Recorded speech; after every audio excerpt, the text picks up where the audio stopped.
You know, there's nothing like cracking that cellophane and pulling that record out. It just smells great.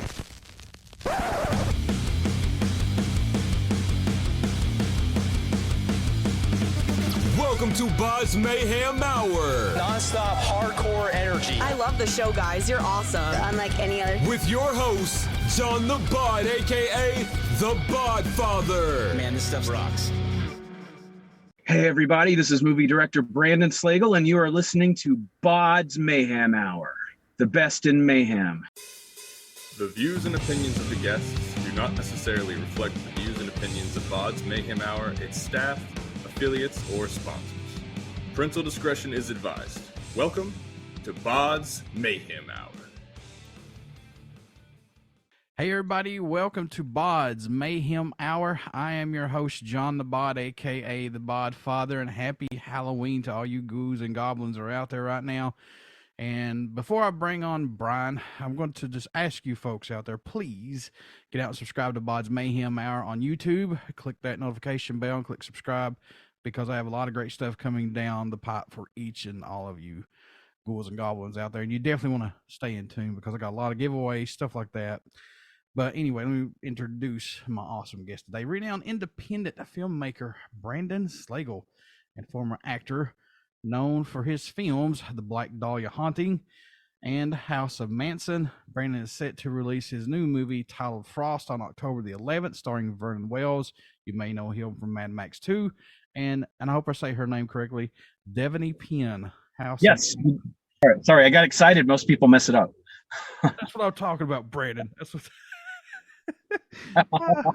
Also, guys and gals, please check out Brandon's other movie, I think came out this year, and he can correct me on this, Battle for Saipan. Is that coming out, or is it already out? Comes out in November. Okay. November 25th in theaters, and then digital on the 29th. So there's another movie getting ready to come out from Brandon. So two back to back. So here we go. Two very different back to back. Yeah, that is very true. So how you doing, man? Good. This is the third one of these I've done today, because Clint at October Coast is really on it. So hopefully I don't go hoarse at some point. But if I do, I'll sound like Mickey Rourke, and people like that. How excited are you to release this new movie, Frost, man? How excited are you to see this finally get out and be out to people? So this one is interesting because it's quite a bit, goes to places in the last 10 minutes of the movie I don't in everything else I do. The ending is a bit, without being spoilery, it's either something people will either cheer for or be disgusted by. So I'm hotly anticipating people's reaction to it. We had the very first screening of it ahead of the release last night at the North Hollywood Cinefest. And although I introduced the movie and didn't get to stay because I have a kid, but from what I understand, the ending did exactly what it was supposed to do. It pissed off some people and it made people happy. That's what a horror movie's supposed to do. Yeah, it's funny because I don't think there's going to be any middle ground in this whatsoever. They won't just be like, "Oh yeah, that ending was okay." People are either going to love it or hate it. Yep. And even if they hate it, it's still done its job. This film is a battle of survival for a father and daughter after their accident on the side of a mountain. There's a snowstorm that comes into this, and then she has a baby during all this. When did you say, "Okay, I want to make this movie like this. I want to be different than what's all out there"? So we shot this last March, and all of us were getting really antsy because we had projects that were canceled due to the pandemic. And our friend James Colin Bressick got in touch with us and with Cleopatra Entertainment, who is also Cleopatra Records, who I grew up in high school and college listening to. So bucket list item. Anyway, so he had found this article about a true story that happened in China about a young woman who these events happened to, minus the father. So he went to Cleopatra saying, "Hey, we have this thing. It's kind of this cool true story, came to us."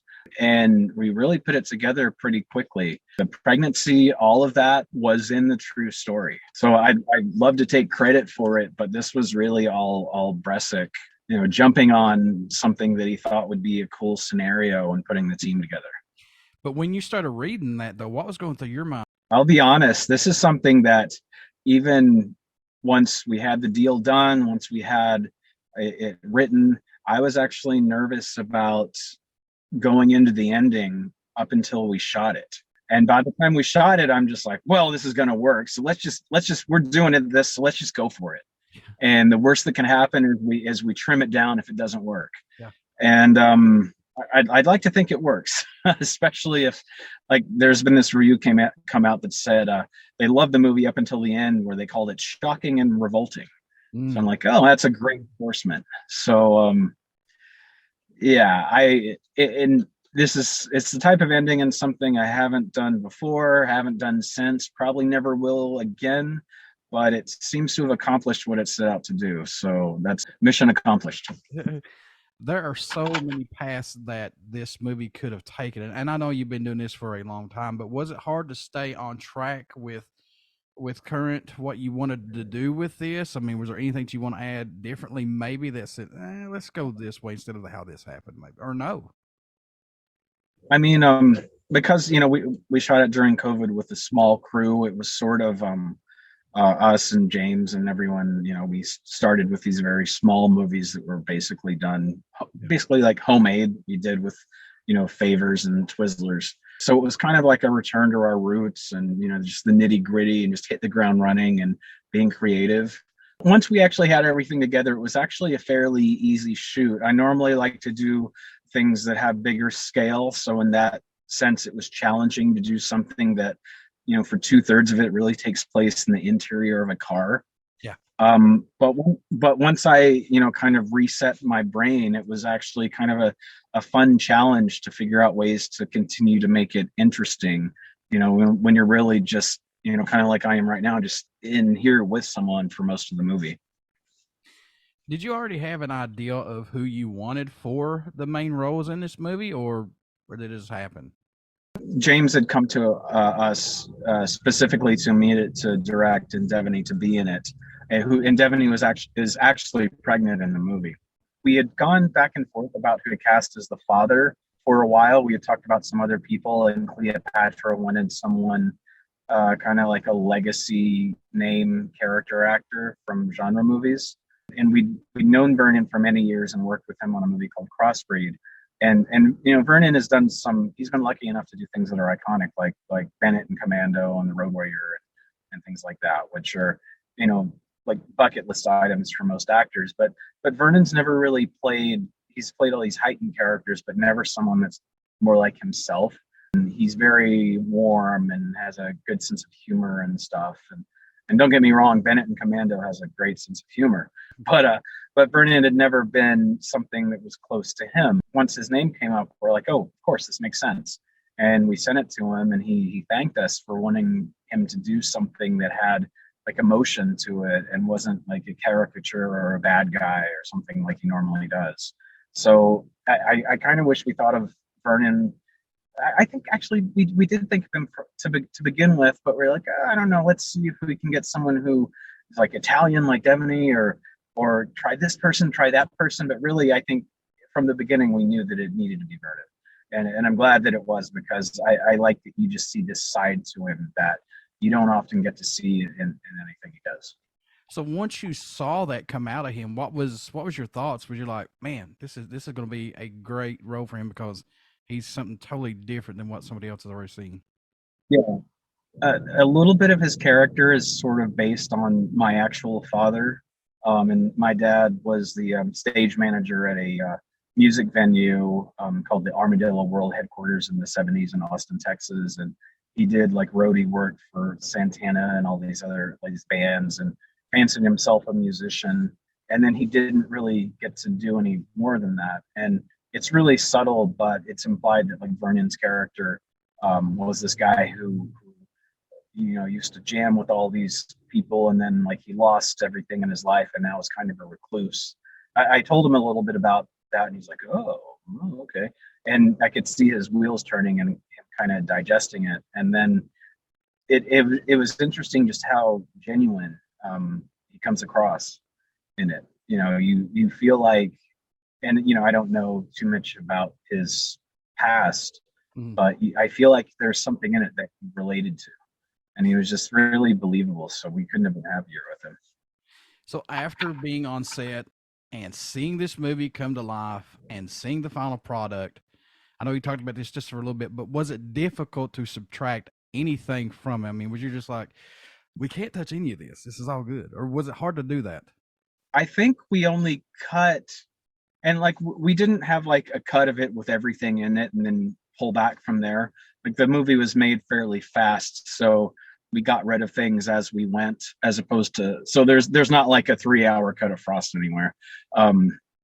So we kind of saw how the pace of the movie was going and what really made sense to drive it forward, like what would make each scene go to the next the right way. And I think we only really dropped about 10 minutes of, just Devanny's character doing random things in the car. But it's nothing that really would have changed the movie or made like a huge impact if it was still in there. Like it was just things that made sense to keep the pace going, but also keep her character interesting. Yeah. How long did it take from start to finish to make this movie? So James, Cleopatra, and us started working on it in December 2020. Then I had a writer that I had used a couple times before and that James has used do a pass on the script in like January. And what he wrote was actually probably 90% of what the final movie is. And then we took a couple of things out and changed a couple of things about the events leading to the very end. And then we filmed it in March 2021. And then the cut was done in June. And then Cleopatra, they got really excited about it. We were actually originally going to have just like stock music and ambience and stuff be the score, but and then use music from their artists as kind of a like original soundtrack. Mm-hmm. But then they decided they really liked how the movie was coming out, and they hired a few musicians that do sessions for their artists that they have on their label to compose a score. So from inception to final thing with score and delivery was about 10 months. And a lot of that, the movie itself, like the actual cut and putting it together maybe took 6 months. And then the music took a while after that. So yeah, December 2020 to about October 2021, I guess a year ago. Yeah. I know you mentioned working with Vernon, but what about Devanny? Because she's an upcoming actress, man. I think she's a really good actress for what she does. Mm-hmm. How's working with her? Well, we've done a lot of things together, and I like to really push her because I know what she can actually do. Like there's some things that she's been in. I won't get into their names or anything, where I feel like she's not really properly utilized. Some movies like this, and one we did a few years ago called The Dawn, and even Black Dahlia Haunting, which was a decade ago, I try to really challenge her and make her just real and believable. And even though these are like characters that are put in these like sometimes larger than life perilous situations, I like to use her kind of as a secret weapon to really help the audience be brought in and help the audience relate to something in it. There's a couple of bigger budget movies that I did right after Frost where I had her in smaller roles to drive the story. And I really think she's someone who's underutilized in terms of what her range is. And I think she could, I think she just really needs that one role that really like breaks her out. Oh yeah. I know that completely. Working with Devanny though, and her being pregnant in this, I know you mentioned pushing her, but did she really take on that role of actually being, the pregnant mom and going through all that, what the story was? Yeah. So this is actually something she's gone into quite a bit in some of the interviews she's done. But she actually saw it as a challenge because, like for one, when you're pregnant, you're not supposed to really like exert yourself in certain ways, like screaming and things like that. So a lot of the scenes towards the end where her character is, feeling labor pains and things like that, we would record silently. And then later on, she went back and did all the breathing efforts and grunting and pain and stuff like that. So it was like a really fine line of what, would still keep the story believable, but also not put her in distress in a way that could be detrimental. And I think I said earlier, or maybe I said it to someone else, but it was actually like 60 degrees every day. So in the morning and towards the end of the day when we were shooting, it would be colder, but throughout a lot of the day, it was fairly warm. So she wasn't really in snow, and the snow is actually, you know, suds of soap. Although there was one time where she did push herself a little hard, and we took her aside and let her relax, and it was later in the day and she did get cold. So we were actually very, very careful about just making sure that she could still give the performance she wanted to, but also not harm herself. Gotcha. Yeah. All right, Brandon, this is the $1 million question, because I know a lot of people are on the fence about this.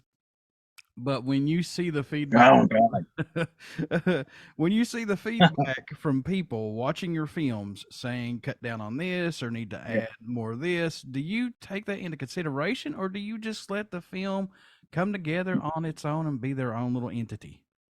Well, it's interesting because in the past I've read everything that people say, for better, often for worse. Mm-hmm. Like this Black Dahlia Haunting movie we did, it had like an audience that really embraced it.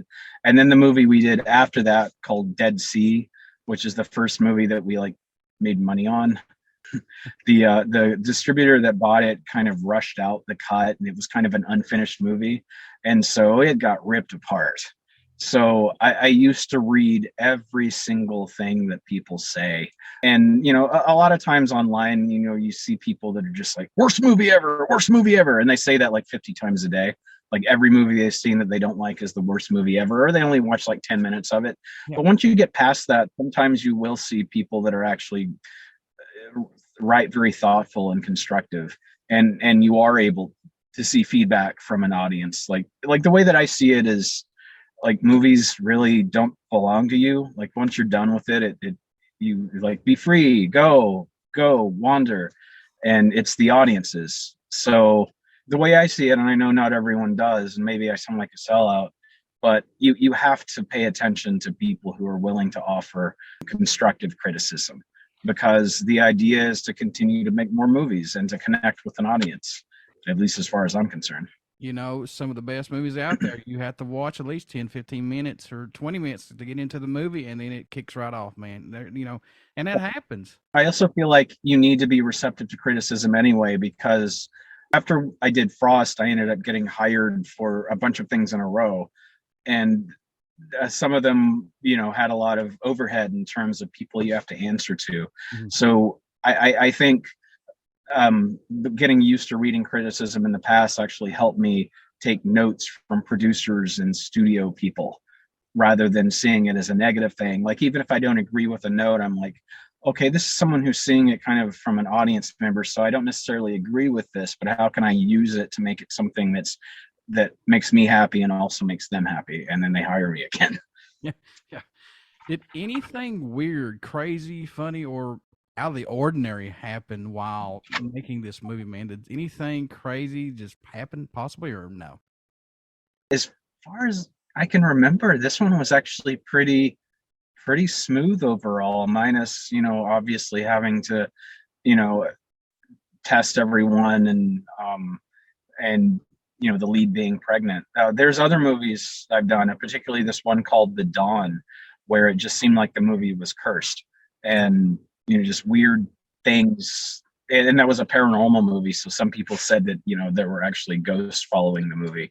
And Devanny is the lead in that. She could probably tell you better, but it just seemed like every other day there was some kind of weird, bizarre, unexplained phenomena that happened with it. But Frost was relatively smooth. What do you hope everyone takes away while watching this movie? What do you hope they get from it, man, if anything? I am open to the entire gamut of feedback, because I feel that people are going to, like I said, react either extremely positively or extremely negatively to the movie, especially the last few minutes, without giving anything away. Because the way that I see it, whether someone responds positively or negatively, both ways are a win, because that means the movie did its job. And like, there's this quote that we pulled from a review that said something like shocking and vile or something like that. And I'm like, oh, well, that's an endorsement because that's just going to make more people watch it. Yeah. There's got to be a Brandon-esque movie that just puts the stamp on it. Is there a movie that you want to create that is rumbling in your mind right now? Is there something that you said, now this is going to be the one for me? Is there anything in the bucket list maybe that you've got an ideal for, possibly? So weirdly enough, like I kind of hinted at this, Frost actually hit a bucket list item because this band that I spent my teens and 20s listening to called Frontline Assembly is on the soundtrack, which Cleopatra is releasing on vinyl, which is pretty cool. But story-wise, some of the other things I've done, like Saipan, for instance, that's a movie for Saban and Paramount, and they're like, the producer that hired me was like, okay, they want us to do a World War II movie, so give us pitches. So I pitched this story about a doctor that defended a hospital on Saipan that I kind of wanted to do, and we had to change it up a bit. So I've gotten good at like doing movies that fit like the criteria that these companies want while still getting things that I want from them. But if I had complete, total free reign, I haven't thought about this in a while, but there's this comic book from Dark Horse Comics that did Hellboy, just called X, and it's this vigilante who warns people that he's coming from them by running articles in like the newspaper as a warning, is like, stop. And then if the criminals continue, then he comes in for them. So that's like something that would be a bucket list project just off the top of my head. And like every few months I think about it and I'm like, how would I pull this off? But it's like really something that would need like a studio and everything and a lot of money to do it right. But it has like everything. It has, martial arts. It has a sense of dread. It's dark. It has a sense of humor. It's really not politically correct. So that would be one that would be maybe not the one, but pretty close. All right, folks, you want to check out and check out this movie Frost. It comes out on October the 11th, starring Vernon Wells of Mad Max 2 and Devanny Pinn, who's been in House of Manson. Plus, check out Brandon's other stuff, House of Manson, the Black Dahlia Haunting, and plus he's got Battle for Saipan. It's coming out here next month, so give this guy a fair shot, folks, and check it out. Brandon, before I let you go, how can folks pick this up if they want to? All that good stuff about you. How can they do that, sir? I use my name, Brandon Slagle, Brandon Slagle, is Instagram, Facebook, and Twitter. Not on Facebook and Twitter very much, but on Instagram you can find pictures of old stupid retro video games or cats. And every now and then we talk about movies. And yeah. Or you can, sit in the back seat of my car and surprise me in the middle of the night.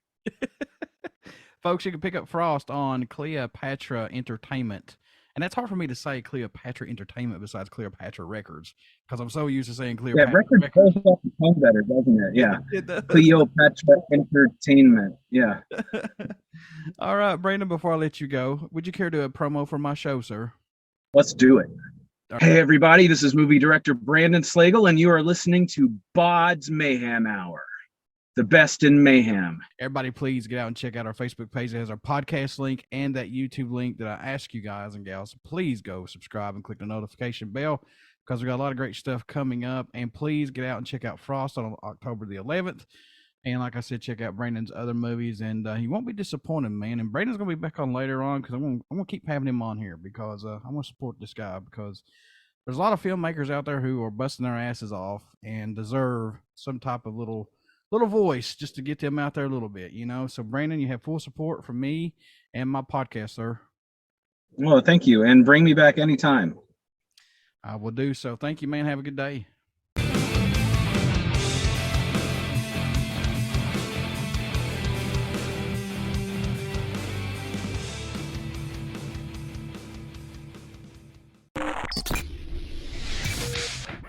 You're listening to BODS Mayhem Hour.